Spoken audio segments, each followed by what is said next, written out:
what do you know about Chris Cuomo? Number one, he's made an entire career based off of his family name. Number two, he has anger management issues because he's threatened to throw people down the stairs. He threatened an old man with a bicycle when he said, shouldn't you be around, shouldn't you be inside because you have COVID-19? Well, he's now on Veterans Day. Yesterday was Veterans Day, and he took the opportunity of Veterans Day to thank our veterans, pay tribute to those people who served this country, proudly put their lives on their line so that he could go on TV every single day and just lie about the president. No, he didn't do that at all. He took it as an opportunity to politicize Veterans Day, and he was very excited about it. He even admitted it. Listen to this. Take the message of this day, the ideal of putting nation before self, even committing to the ultimate sacrifice, more to heart. Yeah, I'm politicizing it. And I'm looking at you, GOP enablers. Yeah, he's out there on TV on Veterans Day saying, I'm politicizing this, one of the most important days of remembrance that we have throughout the year, honoring those people who fight and fight for us and sacrifice time away from their families and potentially could lose everything, make the ultimate sacrifice just so we can live our lives here at home. And he's saying, you know what I'm going to do? I'm going to take it and politicize it, and I'm going to say, GOP enablers, that you guys are, for shame. These GOP cronies know it is over. Shame on you for allowing crazy to become contagious as COVID in your ranks. Now, this is really ironic because when you think about crazy, you think about the Democrats. And when you think about COVID, well, you think about Chris Cuomo, who actually had COVID. And even though Chris Cuomo had COVID, it didn't seem to keep him away from the hair salon where he was walking around maskless, or, the Hamptons where he was walking around maskless, as we said before, or even his hotel, or his apartment lobby where he had to get letters from his apartment management company saying, hey, dude, please put on your mask. We beg you, or we're going to charge you $500, as is the rule. So when it comes to crazy and COVID, the Democrats, I feel have that all wrapped up.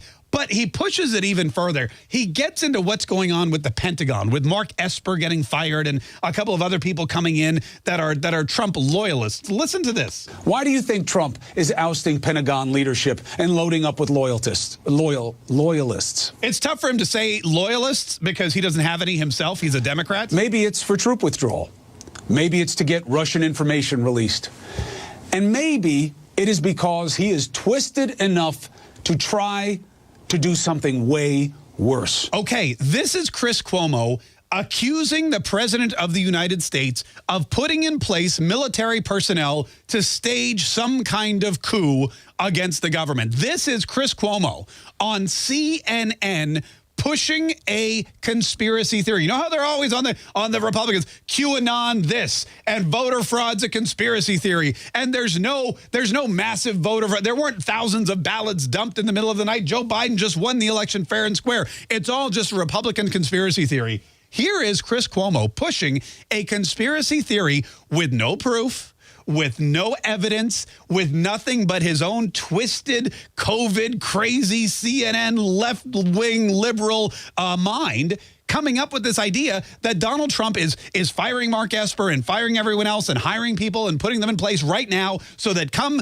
January 20th, when Joe Biden comes knocking on the door, they can pull a Sherman tank right up to him and say, get off the lawn. This is our house. That's what he's implying here. Talk about crazy.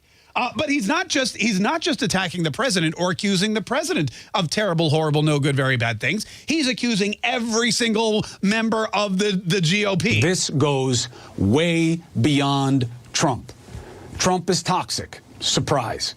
However, the real surprise is the blame that must be put on those who ignore and therefore empower. This is the memo he got from Alexandria Ocasio-Cortez. This is what Jake Tapper was tweeting about the other day. This is the Democrats. This is their new platform for the next 4 years. Whoever was loyal to Donald Trump, whoever helped Donald Trump, whether while he was in office or after he was after the election, while he was fighting the election results in court, whoever is loyal to Donald Trump must pay. They are bad people. They owe us. They should be shamed. They should not get jobs, according to Jake Tapper. They should be on a list of it, says AOC, so we all can remember who these people were. The same kind of list that Joseph McCarthy put together so that he could hunt out communists in Hollywood and around the United States of America. This is what they want to do now. But it gets even worse. Remember the people who are enabling this fraud. They must answer for defending Trump's delusions. They must answer. You must answer for this. Why would you do this? Because you're a Republican? Not good enough. Why would you do this? Because you believe that Donald Trump was the duly elected president in 2020? You believe that the Democrats who perpetrated multiple frauds over the last 4 years, like Russian collusion and the Mueller investigation and the Ukrainian phone call, and oh yes, these impeachment articles that they put forward, the Steele dossier, which the Democrats, I mean, all the Democrats, Barack Obama, Joe Biden, Hillary Clinton, they all got together.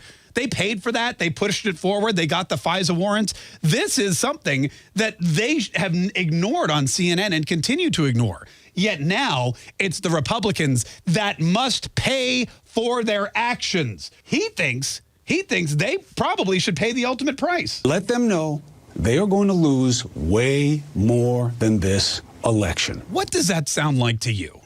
You lost the election, you're going to lose way more than this election. That to me sounds like Fredo Cuomo Leone threatening somebody's livelihood or even their life. He's on TV saying if you don't stop enabling the president, then you are going to lose way more than this election. And it's Donald Trump we need to worry about? Donald Trump's the one mounting the coup? Sure.